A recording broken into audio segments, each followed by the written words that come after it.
여러분께서는 하나님을 믿으십니까? 영혼 구원에 관계된 것뿐 아니라 삶의 모든 영역에서 말입니다. 저도 제 삶의 모든 영역에서 하나님을 믿습니다.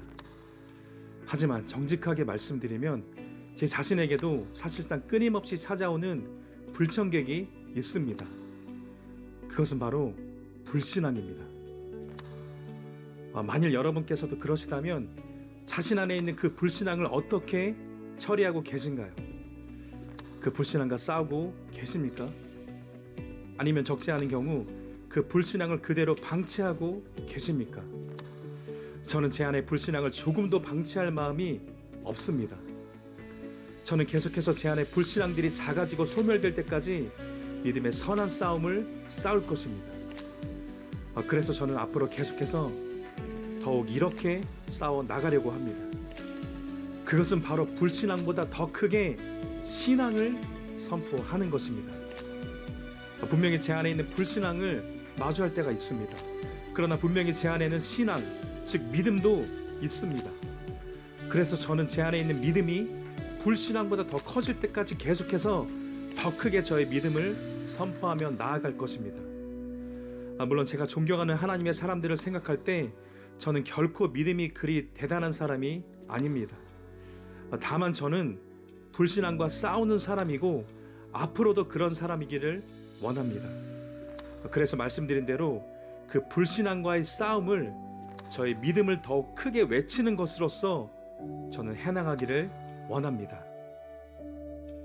여러분은 혹시 학창시절에 쉬는 시간을 기억하십니까?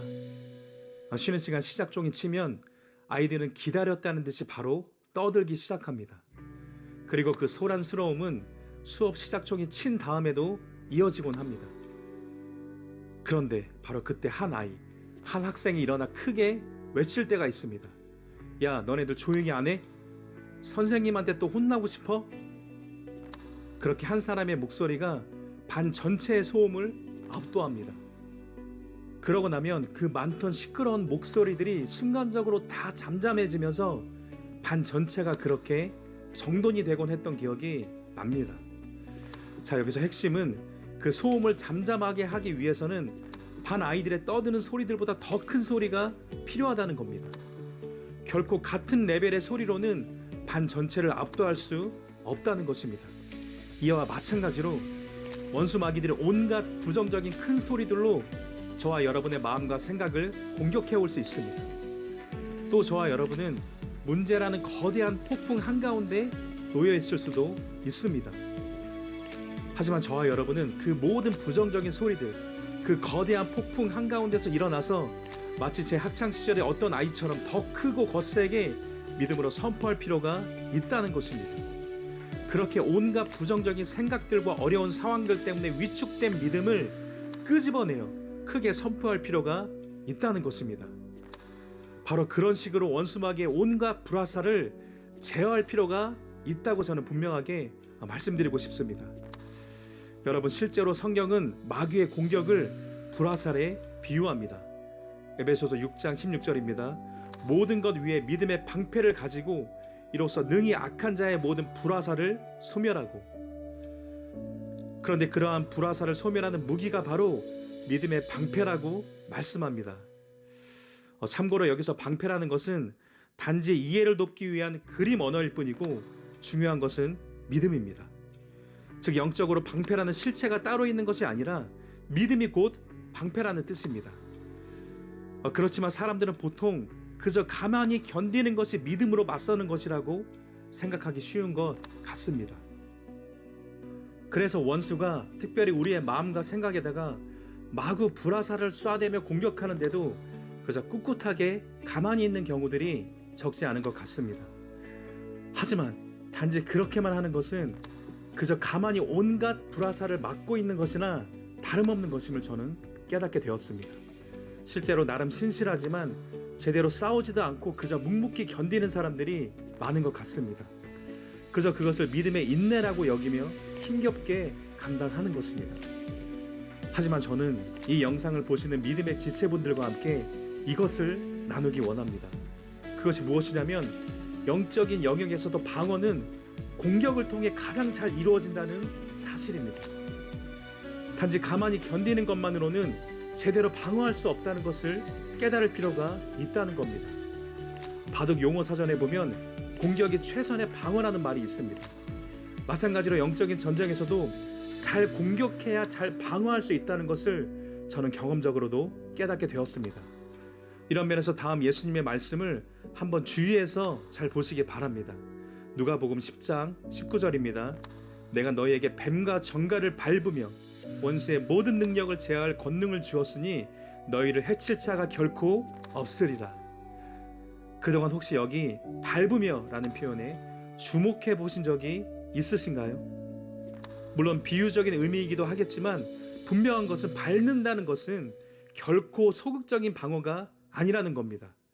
무언가를 밟아버리는 행위는 매우 적극적이고 극단적인 공격의 형태라고 말할 수 있을 것입니다. 그런데 예수님께서 말씀하시기를 원수의 모든 능력은 그저 가만히 견디는 것이 아니라 예수님 안에 있는 권능으로서 그 원수를 짓밟으면서 제어하는 것이라고 말씀하고 있다는 사실입니다. 저는 바로 이것이 영적으로 가장 효과적인 방어의 형태라고 믿습니다.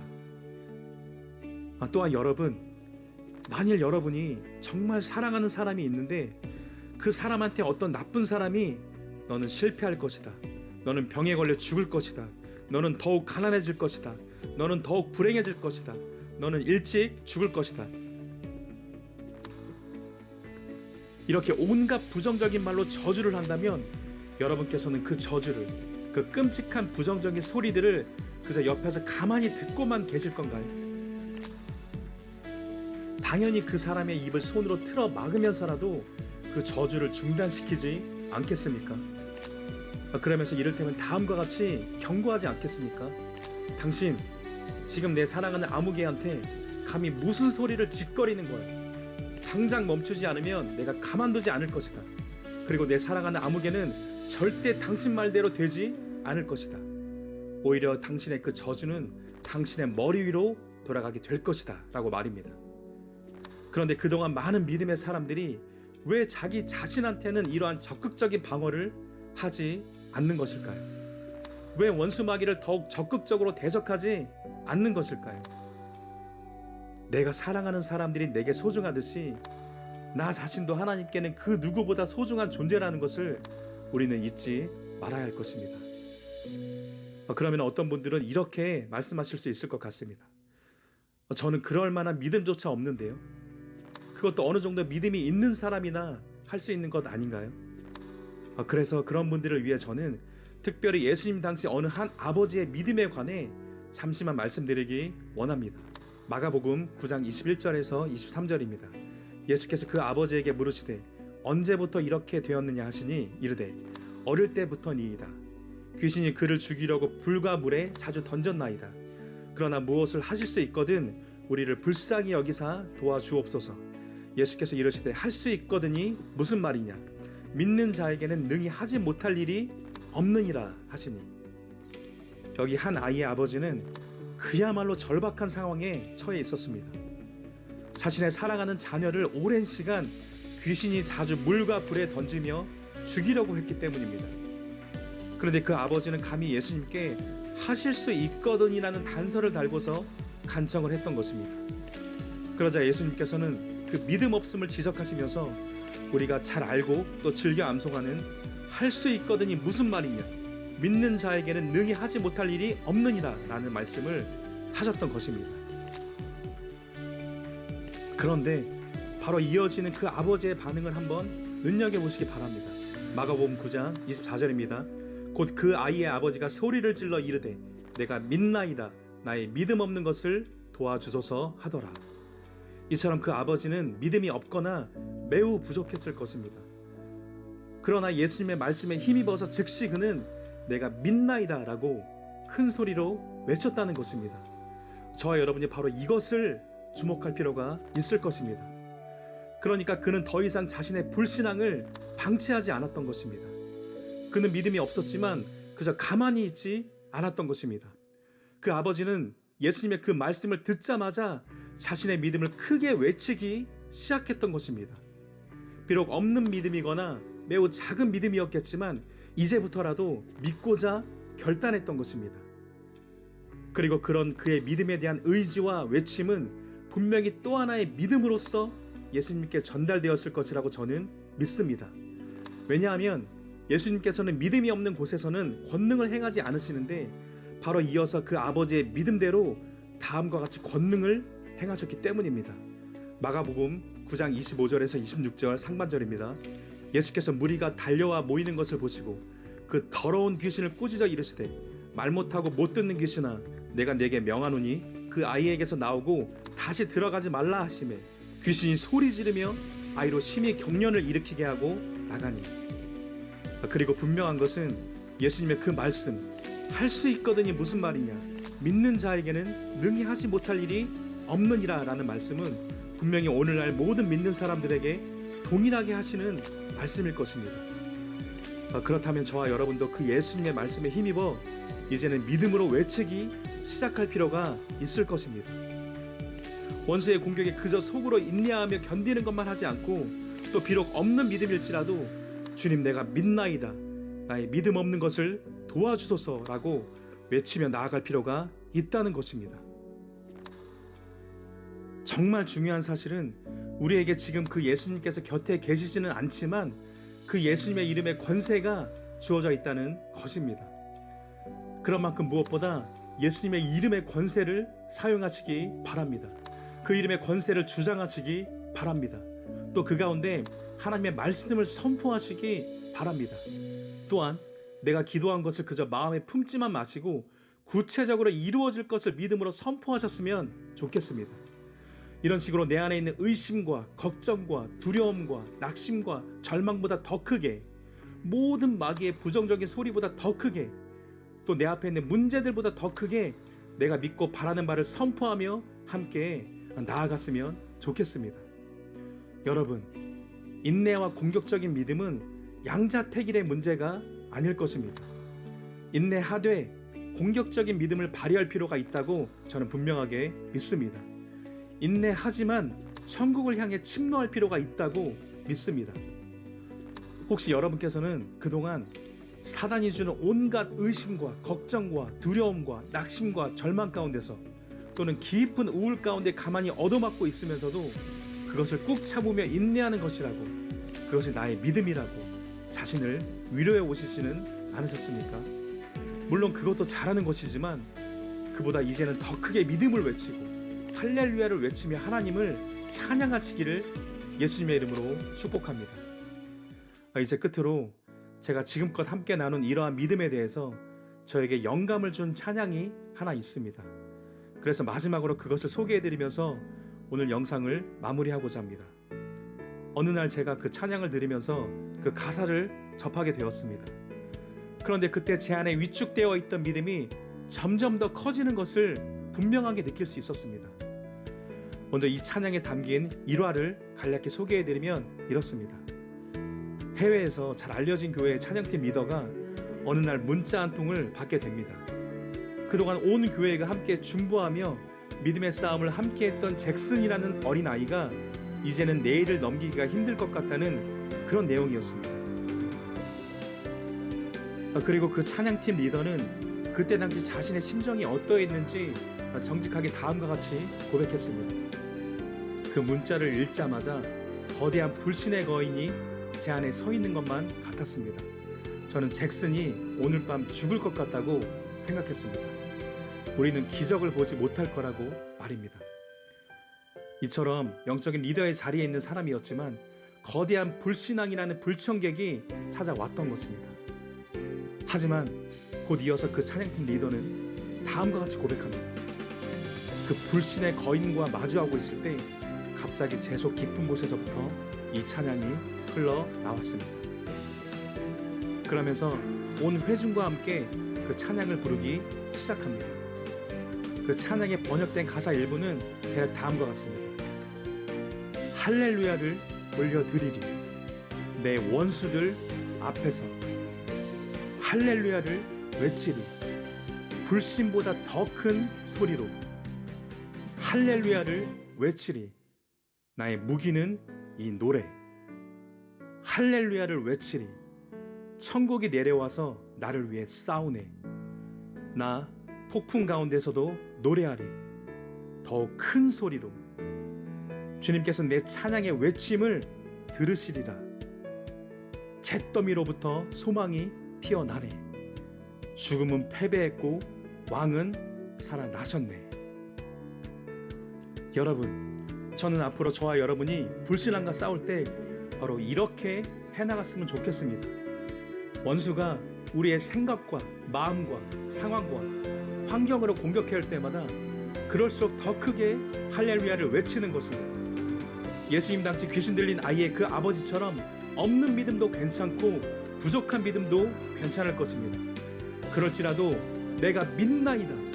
하나님은 크고 위대하십니다. 하나님께서 하십니다. 할렐루야를 외치면서 원수에게 역공을 가하는 것입니다.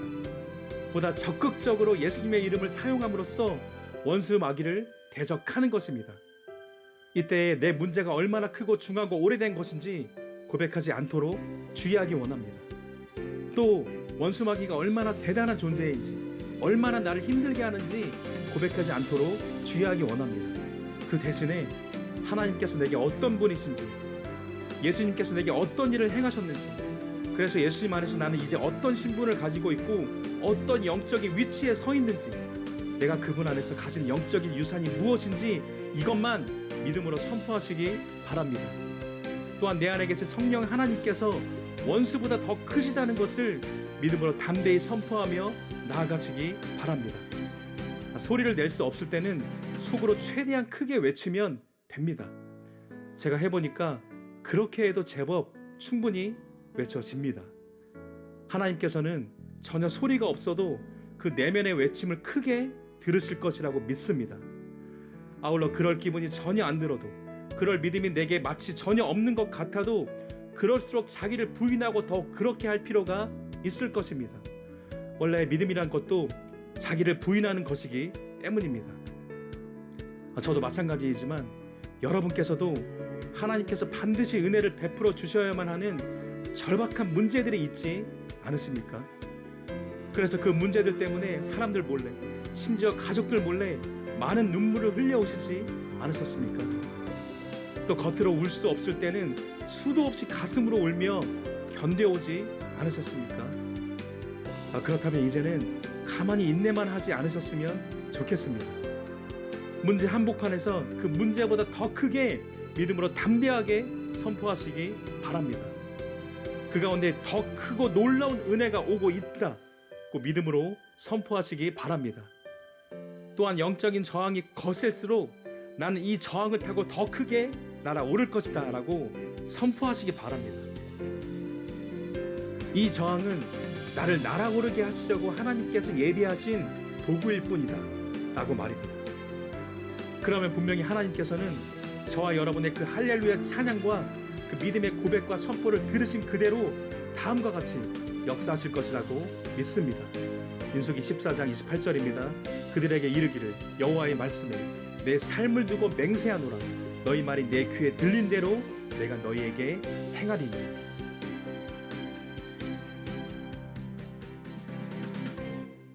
오늘도 영상 시청해 주셔서 정말 감사합니다. 그럼 저는 다음 시간에 또 찾아뵙도록 하겠습니다. 그리고 이 말씀 영상이 필요한 사람들에게 이 영상이 잘 퍼져나갈 수 있도록 구독과 좋아요로 함께 동역해 주시면 정말 감사하겠습니다. 감사합니다.